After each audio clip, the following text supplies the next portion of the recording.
Assalamualaikum warahmatullahi wabarakatuh. Alhamdulillah wassalatu wassalamu ala Rasulillah la haula wala quwata illa billah. Pemirsa Antv yang sangat berbahagia. Pada kesempatan yang sangat mulia ini saya akan membicarakan konsep sukses umat muslim dalam surat Al-Fatir ayat 29. Untuk menjadi umat muslim yang sukses, sebenarnya sangat mudah buat kita semua bagi umat muslim. Karena Allah sendiri telah memberikan konsep dengan tegas, jelas, dan lugas kepada kita semua. Al-Fatir ayat 29 memberikan konsep kepada kita, ada 3 konsep jelas untuk kita. Innalladzina amanu, innalladzina yatluna kitaballahi wa aqamus sholata wa anfaqu mimma razaqnahum sirran wa alaniyatan yarjuna tijaratan lan tabura. Dalam Al-Fatir ini Allah telah memberikan konsep dengan jelas kepada kita semua. Memang sudah selayaknya dan sudah sepantasnya kita menjadi umat muslim harus menjadi orang yang sukses. Karena selama ini kita telah diberikan konsep-konsep yang jelas dalam Al-Quran. Dan apalagi kita selama ini juga selalu berdoa, memohon kepada Allah, bahkan lebih dari 5 kali dalam sehari kita ucapkan, Rabbana atina fid dunya hasanah wa fil akhirati hasanah. Dan ini sebuah bukti permohonan kita kepada Allah setiap hari adalah untuk mencari, menggapai sebuah kesuksesan di dunia terlebih dahulu. Wa fil akhirati hasanah. Berikutnya kita memohon kepada Allah supaya kita berikan sebuah kejayaan di akhirat. Dan ini sebagai umat muslim kita harus buktikan. Untuk membuktikan itu, supaya kita menjadi umat muslim yang selalu sukses baik di dunia maupun di akhirat, maka Al-Fatir ayat 29 Allah telah memberikan konsep kepada kita. Yang pertama, innalladzina yatluna kitaballahi. Sesungguhnya orang-orang yang selalu membaca kitab Allah. Jadi kalau kita ingin menjadi umat muslim yang sukses, umat muslim yang berhasil, kita harus selalu berusaha membaca kitab Allah, yaitu Al-Quran. Karena dengan membaca banyak pengetahuan yang kita peroleh. Karena dengan membaca kita dapat sebuah wawasan yang sangat luas. Terutama baca kitab Allah Subhanahu wa taala. Sebagai kalamullah, sebagai kitabullah. Sebagai bukti kita bercakap-cakap kepada Allah Subhanahu wa taala. Apa korelasinya? Orang yang membaca kitab Allah bisa sukses. Korelasinya adalah kita harus rajin-rajin membaca. Korelasinya adalah yaitu kita harus mengetahui. Orang yang banyak membaca pasti mereka banyak menguasai sesuatu. Pasti pengetahuannya semakin tinggi. Maka korelasinya dalam berusaha adalah korelasinya supaya kita menjadi orang yang sukses adalah kita harus pandai-pandai membaca alam. Pandai membaca situasi, pandai-pandai membaca produk knowledge. Orang tidak akan bisa berhasil menawarkan sesuatu kalau mereka tidak menguasai produknya. Orang tidak akan bisa menjadi sukses kalau orang tersebut tidak menguasai produk knowledge yang kita miliki. Oleh karena itu, product knowledge adalah sesuatu yang harus kita pahami dan harus kita ketahui. Kita harus paham betul apa yang akan kita pasarkan. Jangan sampai kita ada orang tanya kita nggak tahu apa-apa. Jangan sampai kita orang nanya kita nggak ngerti. Ini manfaatnya apa produk ini? Nanti dulu Pak saya tanya sama bos saya, itu salah besar buat kita. Kita harus mengetahui, harus memahami. Dengan memahami, dengan mengetahui, secara pintar, secara lancar, secara baik, produk knowledge tersebut, maka kita akan bisa mudah merayu orang. Kita bisa mudah mengadakan sebuah pertemuan dengan orang lain. Kalau kita mengadakan presentasi, presentasi kita pun juga diterima dengan baik. Diterima dengan lancar. Tidak ada satupun yang tertinggal di dalamnya. Ya, di sini letaknya para hadirin sekalian para pemirsa sekalian yang berbahagia. Kita harus selalu membaca. Membaca dan membaca. Membaca tidak hanya batas Al-Quran. Tapi kita harus bisa membaca alam. Membaca situasi. Membaca kondisi. Apa yang dibutuhkan sekarang ini di masyarakat. Dan kita sebagai umat muslim tentunya tidak hanya kita harus membaca Al-Quran belaka. Tidak hanya kita menguasai agama belaka. Kita harus kuasai semuanya. Kuasai di dalam teknologi. Kuasai di bidang politik. Kuasai di bidang hukum. Kalau umat muslim sudah banyak menguasai semuanya itu, maka semuanya akan kita bisa kuasai semua. Termasuk menguasai politik. Jangan sampai kita mau bicara, wah politik itu tabu, politik itu jahat. Berapa banyak orang yang mengatakan demikian.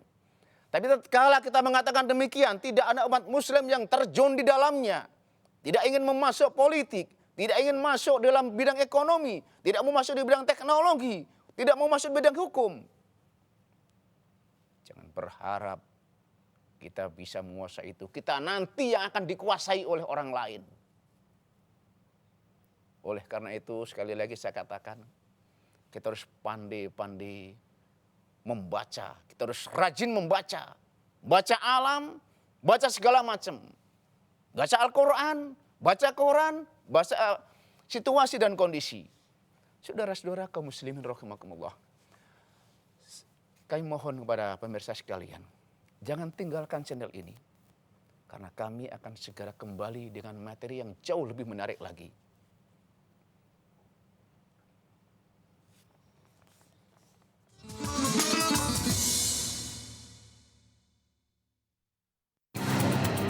Pasti bete kalau denger ini.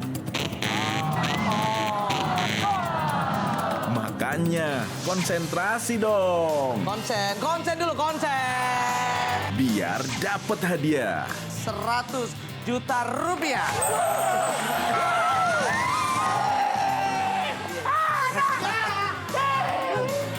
Super Family 100 Sabtu dan Minggu jam 9:30 malam di ANTV. Keteguhan Anandi dalam menutupi perasaan yang telah disakiti. Meskipun cinta Jagdis telah berpaling,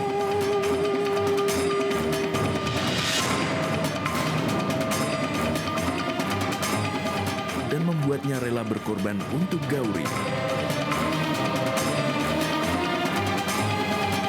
Anandi setiap hari di ANTV. Ucil, tuyul yang sudah pensiun, hadir kembali di ANTV. Karena Ucil nggak mau mencuri lagi, Raja marah. Soalnya takut tuyul-tuyul lain ngikutin jejak Ucil. Mau saya hukum? Tapi Ucil juga punya hak asasi ketuyulan, Raja. Apaan lu kata? Dia kabur dari kerajaan tuyul. Tangkap itu si Ucil hidup-hidup. Jangan sampai gagal. Siap, Tuan Raja. Hei, Ucil, Ocil, gue di sini nih. Buruan, Cor. Nanti si Ucil keburu kabur. Wah, lari kemana lagi nih? Itu dia, tangkap! ada teman yang selalu melindunginya. Saya Kentung, penguasa sekitar sini. Jin Danau. Oh, aku Ucil. Tuyul pensiun. Cil, udah kamu tenang aja. Sama Om Kentung, semua beres. Dia selalu punya cara buat kabur dan mendapat teman baru. Kayaknya si Ucil ada di sekitar sini. Lu siapa lu? Kok lu pakai baju gue sama topi gue? Woi!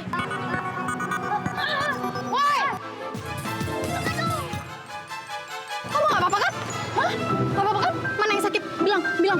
Dia juga bisa lihat Ucil. Kan dia bukan majikan Ucil. Aneh banget sih. Bersahabat dengan Mbak Yul yang baik hati. Yaudah, sekarang mulai hari ini, kamu tinggal di rumah Mbak Yul, oke? Ntar Mbak Yul sekolahin kamu ya, biar kamu jadi tuyul yang pintar. Bukan tuyul pinter, Mbak. Terus? Tuyul pensiun.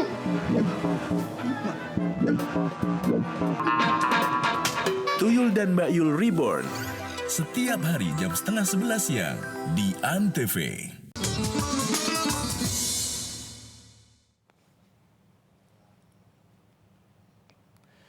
Pemirsa ANTV yang sangat berbahagia. Yang kedua, wa aqamus sholah, menegakkan sholat. Mereka yang mau menegakkan sholat. Apa korelasinya? Orang menegakkan sholat bisa menjadi orang yang berhasil.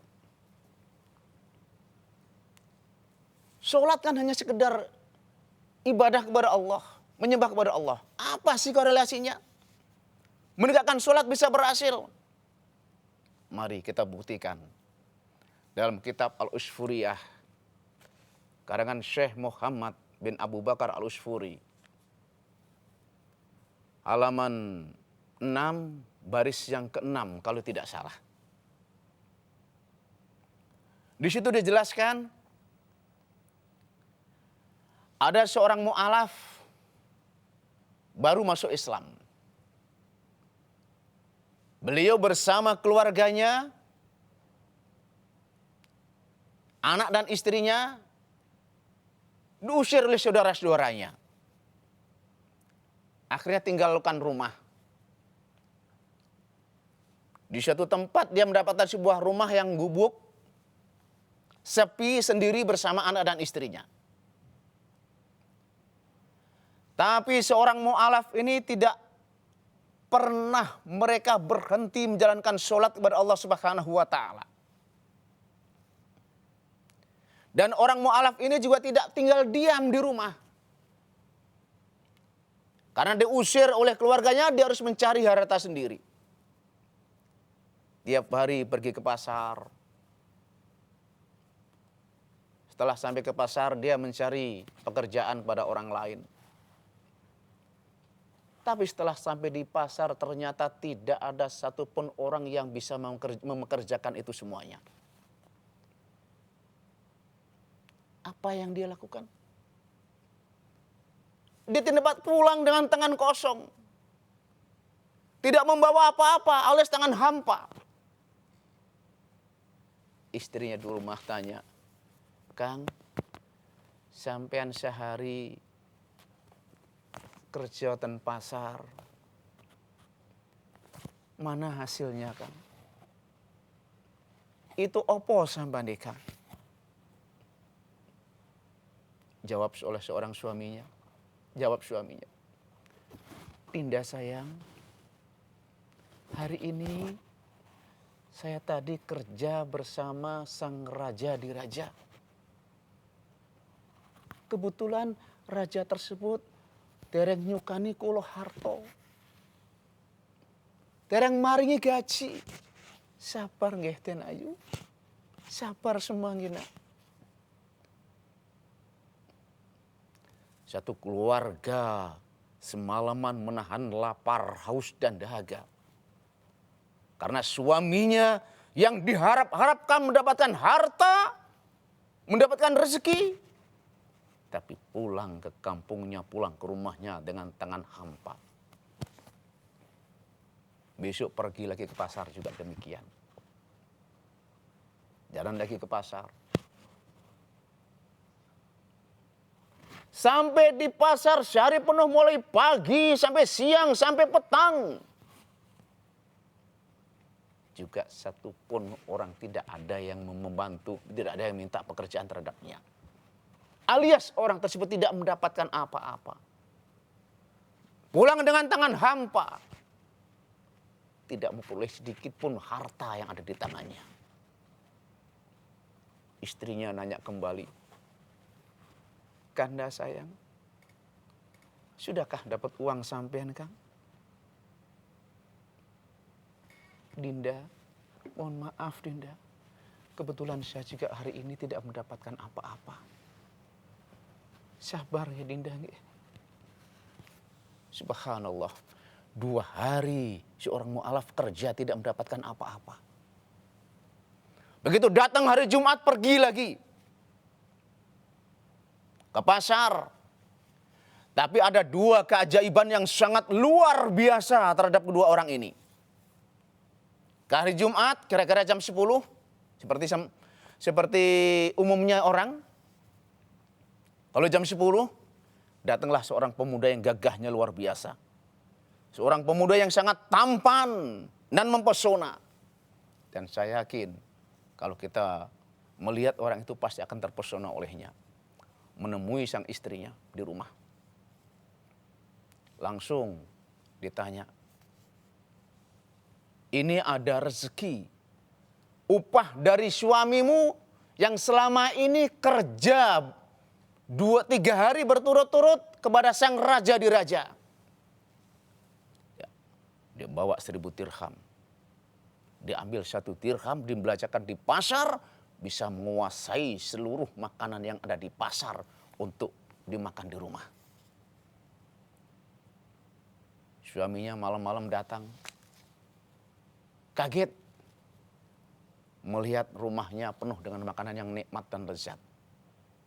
Karena suaminya dengan tangan kosong gak bawa apa-apa, sorban yang dibawa diisi dengan tepung. Dengan tujuan kalau nanti ditanya istri saya, itu adalah isinya adalah di tepung isinya isinya pasir. Kalau ditanya istrinya nanti bilangnya itu adalah isinya tepung. Begitu sampai di rumah ternyata benar berubah dari tepung. 2 keajaiban yang sangat luar biasa. Istrinya mendapatkan harta 1000 dinar, suaminya mendapatkan setelah dibuka istrinya yang sorban berisi pasir ternyata benar-benar berubah jadi tepung. Ini adalah akibat karena orang selalu sholat tidak pernah meninggalkan sholat sama sekali. Walaupun sibuk tapi tidak pernah meninggalkan sholat. Pemirsa, kami akan kembali setelah yang satu ini.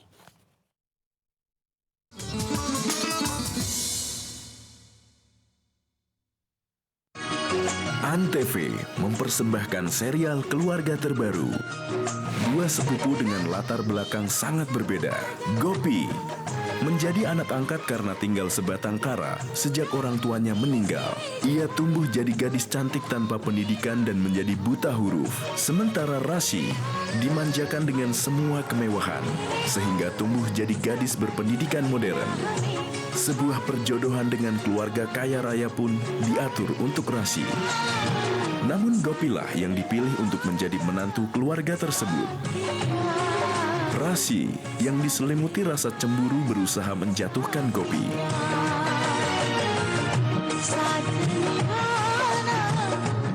Saksikan perjuangan membuktikan diri menjadi wanita yang pantas dibanggakan keluarga.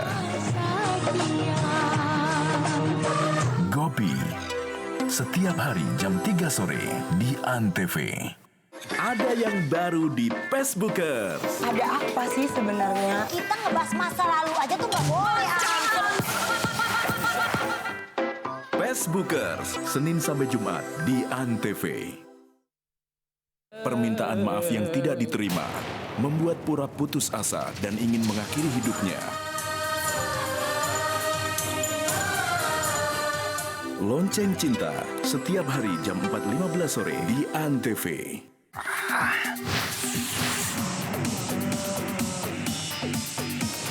Jimmy datang lagi.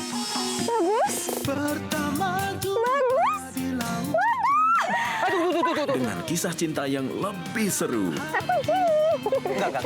Kamu pasti inget waktu kita masih berdua dulu. Jini oh Jini datang lagi, Cek. Di Antv. Jini oh Jini datang lagi. Segera di Antv. Keteguhan Anandi dalam menutupi perasaan yang telah disakiti.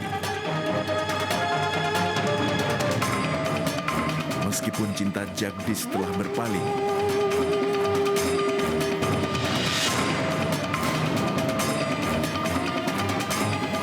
dan membuatnya rela berkorban untuk Gauri.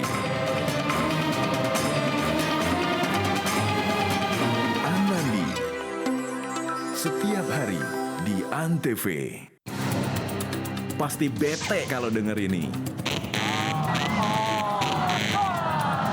Makanya konsentrasi dong. Konsen dulu, konsen. Biar dapat hadiah. 100 juta rupiah.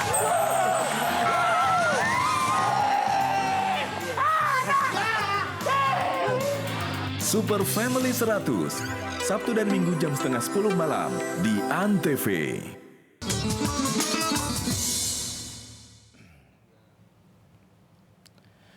Pemirsa Antv yang sangat berbahagia. Yang berikutnya adalah konsep yang ketiga, yaitu wa anfaqu mimma razaqnahum sirron wa alaniyatan. Ini konsep yang ketiga. Kalau ingin yang berhasil, kita harus memakai tiga konsep ini.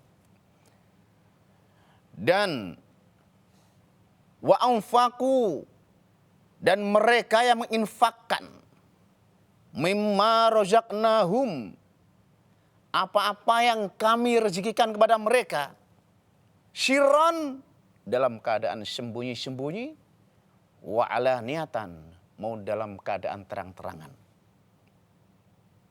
Jadi konsep yang ketiga adalah ini. Kita harus mau menginfakkan sebagian harta kita, baik secara sembunyi-sembunyi maupun secara terang-terangan. Maksudnya apa sih? Orang berinfak kok bisa sukses? Kalau bicara infak umumnya adalah zakat, infak, dan sedekah. Itu umumnya. Itu adalah infak daripada akhirat. Tapi kita sebagai umat muslim tidak harus tertinggal dengan itu saja. Tidak boleh ketinggalan dengan investasi dunia. Investasi akhirat adalah zakat, infak, dan sedekah. Tapi umat muslim ingin menjadi orang yang sukses, kita harus betul-betul mau berinvestasi di bidang dunia, di dunia ini. Wa anfiqu mimma razaqnahum sirron wa alaniyatan. Baik sembunyi-sembunyi maupun dengan cara terang-terangan. Kalau di dalam kehidupan berbisnis, kalau ingin menjadi orang sukses, kita harus berinvestasi secara terang-terangan. Karena ini kaitannya dengan sebuah publikasi. Artinya kita harus mengadakan sebuah publikasi yang disebut dengan corporate social responsibility. Jadi kalau kita menjadi umat muslim yang berhasil, kita harus selalu membuat corporate social responsibility. Kita harus memiliki sebuah respon sosial terhadap masyarakat. Kita harus memiliki jiwa sosial, jiwa infak, jiwa sedekah, jiwa investasi terhadap masyarakat. Ini sangat penting sekali. Makanya jangan heran kalau banyak orang-orang perusahaan berlomba-lomba mengadakan corporate social responsibility. Mereka membuat acara sosial, membuat acara sumbangan diliput di TV. Nah itu yang harus kita lakukan. Kalau ingin menjadi umat muslim yang berhasil. Membuat pulang bersama naik bis, diliput TV, diliput media. Dan ini yang bisa menjadikan kita yang berhasil. Kita harus selalu menegakkan itu. Tidak hanya kita sekedar produk knowledge yang kita ketahui, service konsumen yang baik. Gitu. Tapi kita harus betul-betul membuat sesuatu yang bisa diketahui oleh banyak orang. Karena dengan banyak orang yang mengetahui, maka produk kita akan semakin maju. Inilah yang harus kita perhatikan. Selama ini kita kalau kalau berinfak, zakat, dan sedekah kebanyakan syir. Tapi Al-Quran telah menjelaskan pada 3, sirron wa alaniyatan. Nah, gitu yang alaniyatanya itu juga penting. Tidak kalah pentingnya dengan syir itu tadi. Kenapa? Itu yang bisa mendukung sebuah kesuksesan sebuah perusahaan. Makanya kalau kita menjadi orang yang berhasil, kita harus selalu menggunakan dua-duanya. Terkadang kita share, terkadang kita wa'ala niatan. Kita adakan sebuah publikasi supaya semua orang mengerti. Sebagai kesimpulan para pemirsa sekalian yang berbahagia, untuk jadi umat muslim yang sukses, dalam surat Al-Fatihah ayat 29, minimal ada 3 konsep sukses yang harus kita ambil, yang harus kita jadikan oleh-oleh atau hadiah buat kita semuanya. Pertama, kita harus menguasai produk knowledge. Mampu menguasainya. Tahu segalanya. Tahu membuat produk yang baik. Bisa menerangkan pada orang. Bisa merayu orang. Yang kedua, sholat. Waqimus sholat. Tegakkan sholat. Sholat adalah bagian servis dari Allah. Maka servislah Allah dengan sebaik-baiknya. Maka Allah akan servis kita dengan sebaik-baiknya. Artinya apa? Kalau Allah sudah servis kita, korelasinya adalah kita harus servis pada konsumen dengan sebaik-baiknya. Kalau Allah sudah servis kita, tidak ada satupun yang bisa menghalangi kita. Yang ketiga, membuat corporate social responsibility. Kita harus membuat sebuah perusahaan yang memiliki kepekaan sosial terhadap sesama. Kita harus selalu mengeluarkan zakat, infak, dan sedekah. Dan kita juga baik secara sembunyi maupun secara terang-terangan. Kalau terang-terangan, kita harus membuat corporate social responsibility. Kita membuat sebuah perusahaan, bagaimana perusahaan tersebut bisa dikenal orang. Produk tersebut bisa populer di mata masyarakat. Itu yang bisa menjadi kita sukses. Kalau kita hanya siri terus, produk kita nggak bakal dikenal oleh masyarakat. Itu. Makanya kita harus melakukan itu. Harus tidak hanya siri, tapi wa'ala niatan. Kita harus melakukan secara terang-terangan. Supaya konsumen tahu sebagai bentuk publikasi kita. Yang disebut dengan corporate social responsibility. Kalau udah demikian, para pemirsa sekalian yang berbahagia, yarjuna tijaratan lan taburo. Kalau 3 konsep ini dilaksanakan sebaik-baiknya, yarjuna, mereka mengharap tijaratan akan sebuah bisnis lan taburo, tidak akan rugi selamanya. Alias apa? Kita menjadi orang yang sukses. Pemirsa sekalian, kita akhiri sampai di sini. Mudah-mudahan bermanfaat buat kita semua. Salam sukses. Assalamualaikum warahmatullahi wabarakatuh.